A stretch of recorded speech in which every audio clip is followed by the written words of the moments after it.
Halo Sobat Energi, ketemu lagi bersama saya Mia Dharma.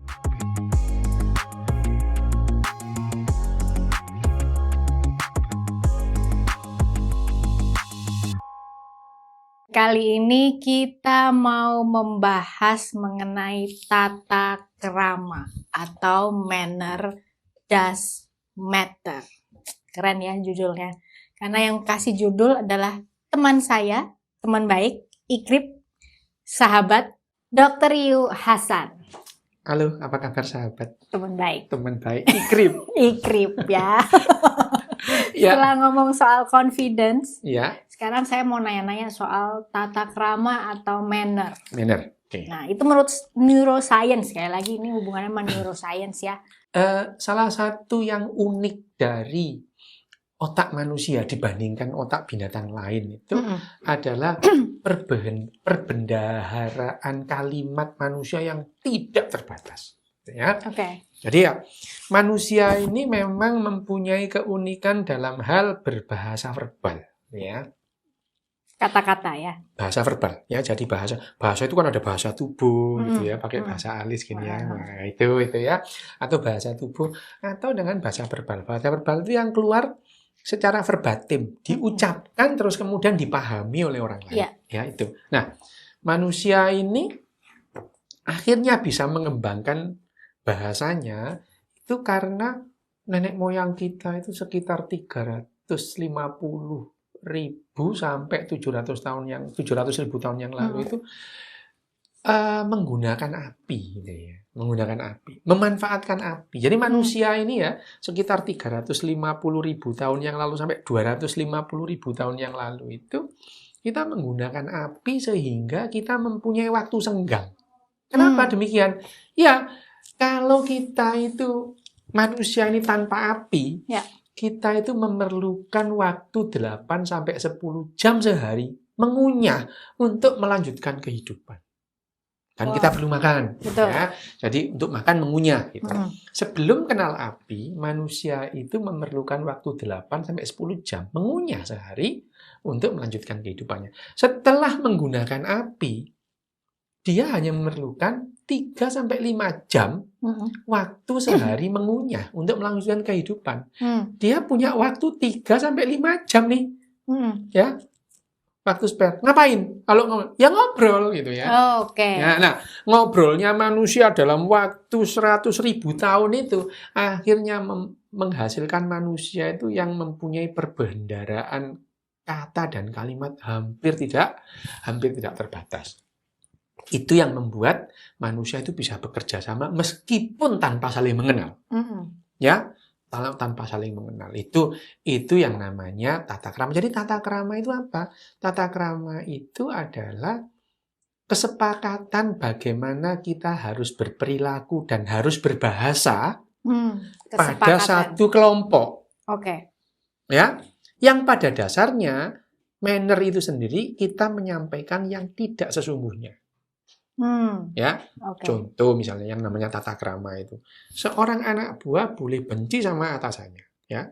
Misalkan sekretaris benci sama direktur nggak apa-apa, tapi nggak boleh ngomong gitu. Pagi-pagi ya selamat pagi Pak, meskipun dalam hatinya mati-mati aja kamu gitu. Ya, itu yang namanya tata krama. Sama juga misalkan sekretaris juga boleh benci sama atasannya, atau atasan juga boleh benci sama sekretarisnya, tapi tidak boleh ngomong.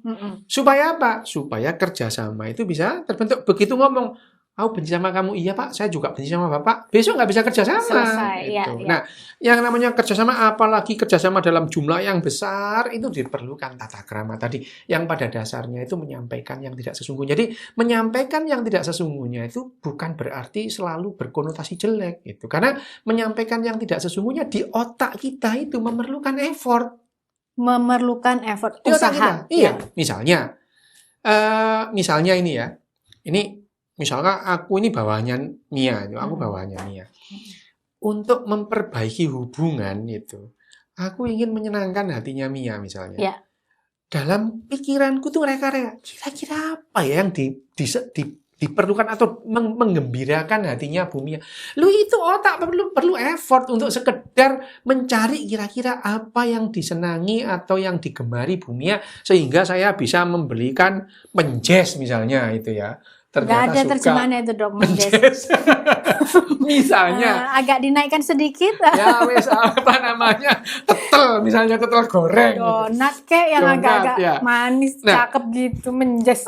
Sama juga misalkan saya mau menyampaikan sesuatu, mau ngomong dengan Bumia yang atasan saya itu saya mereka kira-kira Bumia itu seneng dengan perkataan-perkataan yang bagaimana. Oke, ya. Sehingga itu memerlukan effort. Nah, dengan demikian yang namanya manner itu juga memerlukan latihan. Betul.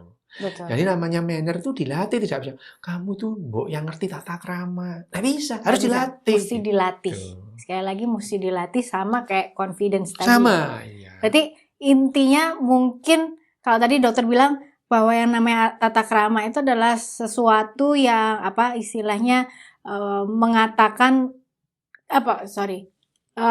kesepakatan. Nah, kesepakatan untuk mengatakan yang tidak sebenarnya. Berlaku. Jadi kan yang namanya manner itu juga sikap mental. Yes. Seperti confident tadi. Hanya saja kalau confident itu kan lebih berlaku umum. Sementara manner di suatu tempat dan suatu waktu itu berbeda dengan manner di satu tempat dan waktu yang berbeda. Betul. Gitu, ya. Apalagi budayanya beda juga. Nah, betul. Dalam kelompok yang kecil, tata krama dengan jumlah yang kelompok besar juga berbeda. Nah, makanya itu sensing atau perasaan atau kepekaan setiap orang terhadap manner itu mempengaruhi performa dia berada dalam satu kelompok gitu. Oke. Nah, misalkan manner seseorang itu menentukan dia itu misalkan dalam hierarki itu dia bisa mencapai dalam taraf apa gitu. Oke. Ya, ada kan orang yang memang tidak bisa tata krama gitu ya. Itu berarti sensingnya atau sense-nya belum berbeda. Oke. Berbeda ya istilahnya. Sensingnya berbeda. Kemudian karena latihan, karena bakat itu menentukan manner seseorang itu dalam taraf apa gitu. Oke. Ya misalnya kan kita melihat kan ada orang yang uraan gitu ya. Seringkali orang uraan itu dianggap hebat gitu. Keren kamu berani sama bos itu ya. Ya, keren kamu berani sama bos. Loh, padahal orang yang begini tuh dia punya handicap besar gitu.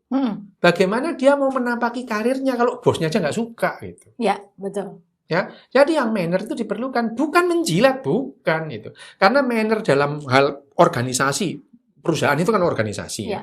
Itu diperlukan kerjasama dan kerjasama itu diperlukan karena kita itu mempunyai kesepakatan bertindak, berperilaku dan berbicara gitu. Manner di perusahaan berbeda nanti manner di warung kopi tentu berbeda gitu. Nah, manner itu semakin orang itu paham saya bermanner seperti apa, itu menentukan dia itu dalam satu kelompok itu posisinya di mana.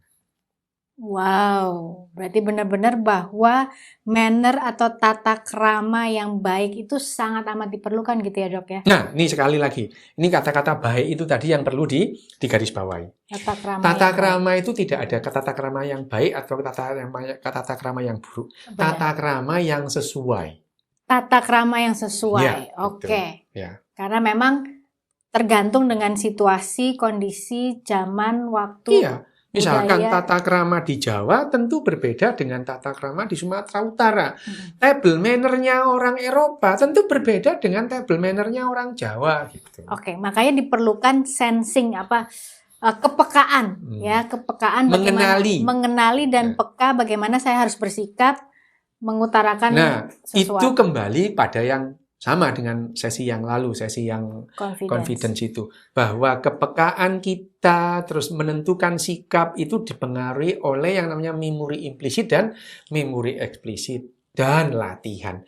Ini tidak bisa dihilangkan salah satunya.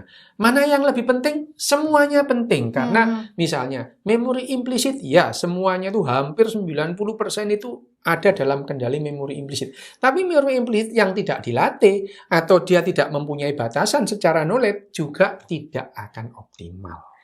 Oke, berarti kata kuncinya harus berlatih. Berlatih. Jadi nggak ada alasan bahwa kalau ada kita atau mungkin rekan-rekan kita atau kita pernah dengar bahwa saya ini orangnya ya gini nih, nggak punya manner. ya nggak apa-apa, tetapi harus menerima konsekuensinya. Kalau dia mau bekerja sama lebih baik dengan orang-orang di sekitar, mau nggak mau dia harus melatih dirinya Harus melatih untuk dirinya. bertata krama gitu ya. Lebih sesuai dengan Yes. yang di lingkungan. Jadi ya tata krama di perusahaan misalnya, terus kemudian dia berperilaku seperti di warung kopi, ya nggak masuk gitu ya. Orang masuk gitu katanya itu Luar ya. biasa ya, Dok. Itu yang namanya Tapi manner. sebenarnya paling dini itu seorang manusia atau anak bisa dilatih tentang tata krama itu usia berapa sih, Dok? Sejak dia belum merasa dirinya ada. Misalnya ya, kalau saya nanya, kurang pinter aku Ya. memahami ini. misalnya saya nanya, Mia misalnya, Hmm. pertama kali ingat itu umur berapa? Umur 3 ingat? Atau ingat? Enggak. Waktu TK ingat? Enggak. Baru kemarin saya ingat, Dok. Jadi waktu TK ingat nggak? Pengalaman waktu TK? Enggak terlalu. Nggak ada yang diingat nggak? Ada. Oke, berarti pada saat TK itu Mia sudah merasa ada. Oh. Ya, merasa ada. Pada saat umur 1 tahun, umur 2 tahun, Mia tidak merasa ada. Tetapi cara Mia berjalan, cara Mia makan, itu dilatih sejak Mia tidak merasa ada. Itu caranya makan. Jadi yang namanya latihan itu, kapan dilatihnya? Sejak dia hidup. Itu misalnya, tata krama pup atau pipis itu ya. Kalau kita melatih anak itu supaya kencing pup di toilet, sejak dia lahir, ibu itu membawa ke toilet pada saat ganti popoknya bayi. Setelah popok diganti, ditaruh di kereta dorong lagi, dibawa keluar. Jadi yang namanya pup, pipis, ganti popok harus di toilet. Walaupun dia nggak tahu Belum itu toilet ya. Sehingga emosi bayi sejak awal, dia itu tahu kalau pup dan pipis di toilet. Makan harus di meja makan gitu. Jadi tidak ada misalkan di Prancis, di Denmark itu Di makan depan itu TV. di bawah TV terus kemudian di taman ngeng, ayo, ya ada, nggak berlaku itu. Karena mereka mengajari manner makan di meja itu sejak anak itu belum sadar bahwa dirinya ada. Sehingga Wow. table manner di sana loh ya, itu di Prancis, di Denmark, di Eropa, di Jepang itu makan harus di meja makan. Makanya anak-anak Eropa itu bingung lihat orang Indonesia itu anak-anak ini ada meja tapi makannya kok di bawah sambil lesehan gitu ya. Bingung karena mannernya berbeda. Ya. Mannernya berbeda. Nah, kalau dikatakan bagaimana bertata krama, latihannya sejak kecil misalkan. Kapan anak itu diajari cara cebok? Itu sejak dia bisa menggerakkan tangannya itu. Cemong-cemong enggak apa-apa, tapi sekali dia bisa, dia tidak akan pernah lupa caranya cebok. Sama Karena juga memori implisit. implisit, sama dengan caranya makan. Mungkin kita itu bingung melihat orang Eropa itu masih kecil sudah disuruh makan sendiri cemot-cemot. Ya. Tapi begitu anak Eropa itu bisa memasukkan sendok sekali aja ke mulut, dia tidak akan pernah lupa caranya makan. Jadi mereka itu lebih bisa makan sendiri jauh sebelum anak-anak Indonesia itu. Betul. Nah, tapi di Indonesia mannernya memang berbeda. Dari kecil diajari berdoa. Jadi itu yang jadi ukuran. Ya nggak apa-apa. Itu manner di Indonesia. Gitu. Nggak apa-apa. Itu. Jadi ya hanya konsekuensinya ya diterima. Ya sampai tua meskipun diajari berdoa ya nggak bisa buang sampah. Nggak pernah diajari. Gitu. Ini kan manner cara buang sampah ini. Ya, betul. Bagaimana saya merespon ini juga nanti akan menentukan topik berikutnya ya, sahabat Indonesia. Itu manner. Buang sampah kan manner gitu ya. Bagaimana saya merespon juga perlu manner ya. Iya, betul. Tadi luar biasa.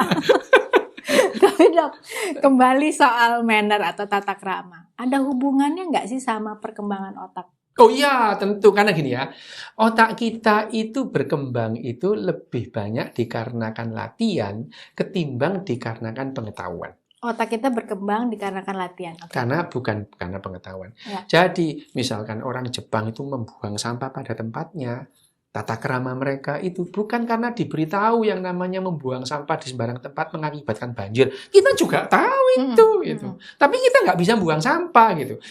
Patuhlah rambu-rambu lalu lintas. Itu dilatih. Jadi manner bagaimana kita di jalan itu dilatih sejak kecil, sejak dia TK. Pada saat dia itu belum ngerti apa itu jalan, dia dilatih gitu ya. Makanya meskipun di sana itu orang bijak taat lampu lalu lintas itu nggak ada di sana, tapi mereka paham bahwa yang namanya rambu lalu lintas itu diikuti, itu dilatih.